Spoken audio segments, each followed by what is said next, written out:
Sir পরিশেষে আমি একটা প্রস্তাব রাখবো, যখন পঞ্চায়েত নিয়ে আলোচনা হচ্ছে, ওয়েস্ট বেঙ্গল স্টেট ইলেকশন কমিশনের আন্ডারে এটা চলে, রাজ্যের বিভিন্ন প্রান্তে কান পাতলে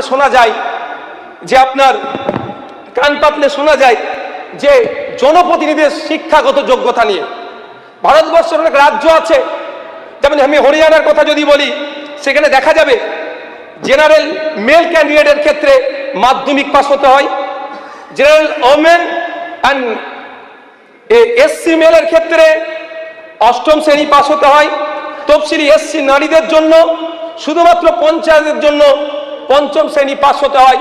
শুধু তাই নয়, হরিয়ানাতে যে এতে পার্টিসিপেট করতে গেলে প্রত্যেকের বাড়িতে একটা ফাংশনাল টয়লেট রাখতে হবে, এও আইন আছে।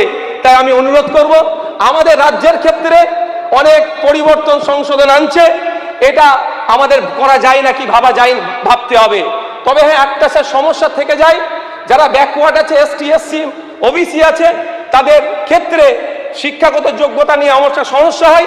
তার জন্য আমাদের আইন করা দরকার, হয় 10 বছর 12 বছর 15 বছর একটা পিরিয়ড দিয়ে রাখতে হবে, যে এর মধ্যে তারা এডুকেশনটা কমপ্লিট করতে হবে।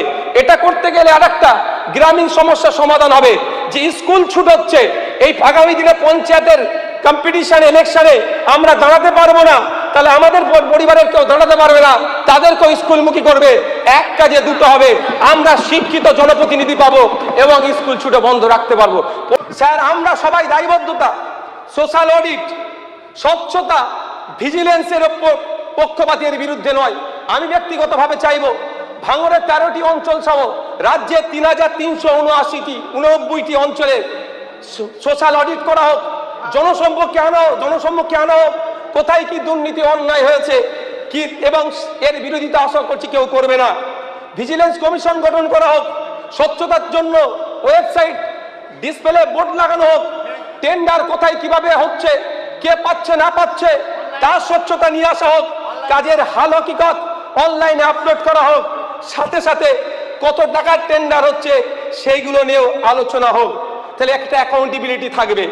কিন্তু দুর্নীতির নাম করে গণতন্ত্রের এই বিকেন্দ্রীকরণের ভাবনাকে বাতিল করা বা জনগণের দ্বারা নির্বাচিত জনপ্রতিনিধির ক্ষমতা খর্ব করে এক্সিকিউটিভ পাওয়ারের হাতে তুলে দেওয়া এই গণতন্ত্রের জন্য শুভনীয় নয়। পরিশেষে আবারও বলবো, এই ক্ষমতার বিকেন্দ্রীকরণকে যেভাবে কুক্ষিগত করা হচ্ছে আবারও বিবেচনা হোক। দুর্নীতি অন্যায় হয়েছে তাদেরকে খুঁজে বার করা হোক, তাদের বিরুদ্ধে ব্যবস্থা গ্রহণ করা হোক। এখানে একটা জায়গায় বলা হচ্ছে, অদ্ভুতভাবে দেখছি যে দল যদি চেঞ্জ করে নেয়, প্রতিনিধি যদি দল চেঞ্জ করে নেয়, তাকে কিভাবে খুঁজে পাবেন? স্যার, যদি সরকারি আধিকারিক দুর্নীতি করে গায়েব হয়ে যায়, তাকে কিভাবে খুঁজবেন? তাকে যেভাবে খুঁজবেন জনপ্রতিনিধিকেও সেইভাবে খোঁজা যায়, যদি খোঁজার মানসিকতা আমাদের থাকে। আইন নিয়ে একটু আবারও বিবেচনা করা দরকার। ধন্যবাদ স্যার।